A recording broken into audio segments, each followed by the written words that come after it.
बिस्मिल्लाहिर्रहमानिर्रहीम। आज हमने देखना है हाइड्रोकार्बन्स। हाइड्रोकार्बन्स में हम कहते हैं हाइड्रोकार्बन बेसिकली कहा जाता है compound of carbon and hydrogen को, यानी ऑर्गेनिक केमिस्ट्री में तो हम डेरिवेटिव भी पढ़ते हैं हाइड्रोकार्बन्स के, लेकिन जहाँ पे वर्ड हाइड्रोकार्बन्स आएगा तो उससे मुराद होगा सिर्फ कार्बन और हाइड्रोजन पर मुश्तमिल कंपाउंड। कार्बन की अगर हम बात करते हैं तो कार्बन एक ऐसा एलिमेंट है जो कि स्टेबल बॉन्ड बनाता है, चेन्स बनाता है, रिंग्स बनाता है, फिर इसके अंदर मल्टीपल बॉन्ड फॉर्मेशन की एबिलिटी है, सिंगल बॉन्ड बनाता है, डबल बॉन्ड बनाता है, ट्रिपल बॉन्ड बनाता है। अगर हम on the basis of nature of bond इनको डिवाइड करते हैं तो हम 4 क्लासेस में डिवाइड करते हैं। फर्स्ट क्लास है हमारे पास अल्केन्स। अल्केन्स में हम कहते हैं कि अगर हाइड्रोकार्बन्स में सिर्फ सिंगल बॉन्ड हो तो उस कंपाउंड की कैटेगरी को हम नाम दे देते हैं अल्केन्स का। अगर तो इनमें डबल बॉन्ड होता है तो हम अल्कीन्स कह देते हैं, अगर ट्रिपल बॉन्ड होता है तो वो अल्काइंस कहलाते हैं। और अगर कम अज़ कम एक बेंजीन रिंग मौजूद है हाइड्रोकार्बन की कैटेगरी ऑफ कंपाउंड के अंदर तो हम उन्हें नाम दे देंगे एरोमेटिक्स का। इसके अलावा हम ये कहते हैं कि हाइड्रोकार्बन जो है, आपको पता है हाइड्रोकार्बन्स में 4 बॉन्ड फॉर्मेशन, कार्बन हमेशा 4 बॉन्ड बनाता है, टेट्रावेलेंट होता है, तो ये अपने 4 बॉन्ड बनाने के लिए बाज़ औक़ात अगर इसके पास ज़्यादा हाइड्रोजन अवेलेबल होते हैं तो ये सिंगल बॉन्ड फॉर्मेशन कर लेता है। अगर हाइड्रोजन डेफिशिएंसी होती है तो डबल बॉन्ड बना लेता है, यानी अपने जैसे कार्बन के साथ एक और बॉन्ड बना लेता है। अगर इसको हाइड्रोजन मज़ीद भी कम अवेलेबल होते हैं तो फिर ये अपने जैसे कार्बन के साथ तीसरा बॉन्ड भी बना लेता है और ट्रिपल बॉन्ड, वो हम डिटेल में जाएंगे तो देखेंगे।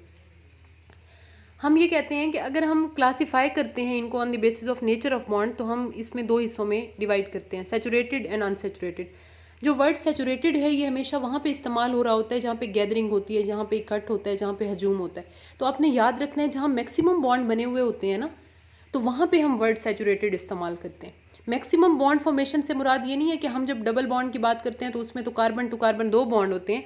जहाँ पे मैक्सिमम बॉन्ड हाइड्रोजन के साथ बने होंगे वहाँ पे आपने उसको सैचुरेटेड के हवाले से डिस्क्राइब करना है। जैसा कि मेंबर्स जो हम देखते हैं इनके सैचुरेटेड या अनसैचुरेटेड के, तो हम क्या देखते हैं कि इनकी केमिकल जो प्रॉपर्टीज़ होती हैं वो एक दूसरे से मुख्तलिफ होती हैं, लेकिन इनकी जो फिज़िकल प्रॉपर्टीज़ होती हैं वो सिमिलर होती हैं। उसकी वजह ये होती है कि जितने भी कंपाउंड हैं हाइड्रोकार्बन में वो सारे कार्बन और हाइड्रोजन पर मुश्तमिल हैं।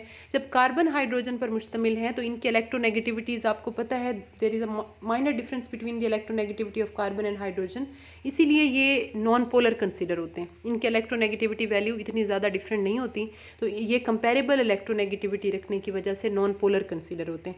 अब अगर ये नॉन पोलर होते हैं तो जितने भी हाइड्रोकार्बन्स हैं ये almost soluble in non polar solvent होते हैं, और ये इनकी सॉल्युबिलिटी किसी भी जो हम कंपाउंड की देख रहे होते हैं वो उसकी फिजिकल प्रॉपर्टी होती है।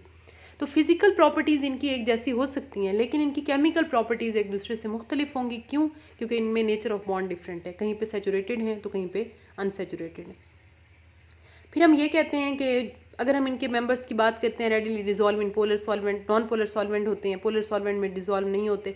आमतौर पे ये गैसेज होते हैं और वोलेटाइल लिक्विड होते हैं। वोलेटाइल लिक्विड का मतलब ऐसे लिक्विड जो आसानी से एवेपोरेट हो सकते हैं, जैसे परफ्यूम होता है। अगर हम परफ्यूम को कुछ देर के लिए ओपन एयर में रख देते हैं तो हम क्या देखते हैं, थोड़ी देर बाद वो ख़त्म हो जाएगा, एवेपोरेट हो जाएगा।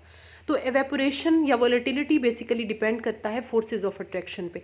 अगर किसी लिक्विड के दरमियान वीक फोर्सेज हैं वो जल्दी एवेपोरेट हो जाएगा, अगर किसी लिक्विड के दरमियान स्ट्रॉन्ग फोर्सेज हैं वो देर से एवेपोरेट होगा।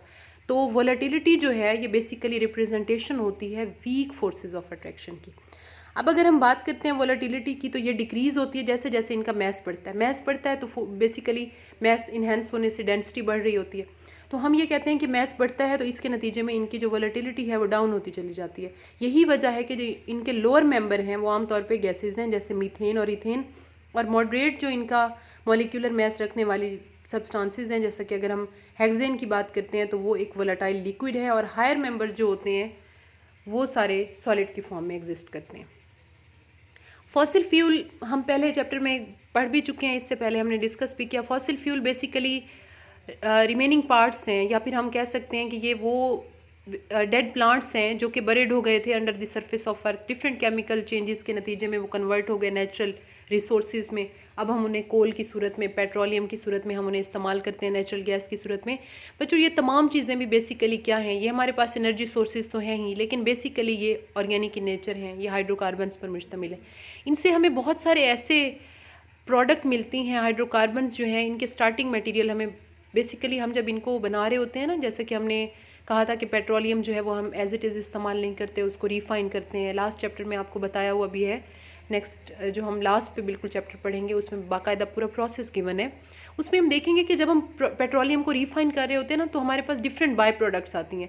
वो बाई प्रोडक्ट भी बिल्कुल यूज़लेस नहीं होती, उनको हम मुख्तलिफ और मटेरियल की तैयारी में इस्तेमाल करते हैं, जैसे synthetic rubber, synthetic fibre, fertilisers वगैरह।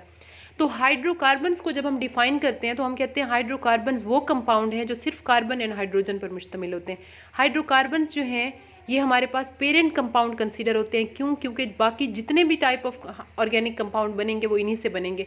हमने जब फंक्शनल ग्रुप पढ़ा है तो हमने कहा है कि अगर हम अल्केन्स में से, हाइड्रोकार्बन्स में से या अल्केन्स में से अगर हम एक हाइड्रोजन निकाल के उसकी जगह हाइड्रोक्सिल लगा दें तो वो अल्कोहल बन जाएगा। अगर हम उसकी जगह कोई कार्बोनाइल आके लगा देते हैं तो वो एल्डिहाइड बन जाएगा, वो कीटोन बन जाएगा। इससे हमें पता चला कि बेसिकली जितने भी ऑर्गेनिक कंपाउंड हैं वो सारे के सारे सिंथेसाइज हो रहे होते हैं, वो सारे के सारे बन रहे होते हैं किस चीज़ से? हाइड्रोकार्बन से। तो हाइड्रोकार्बन्स जो हैं ये पेरेंट ऑर्गेनिक कंपाउंड कंसीडर होते हैं। यहाँ तक आपने प्रिपेयर करना है हाइड्रोकार्बन्स के इंट्रोडक्शन तक।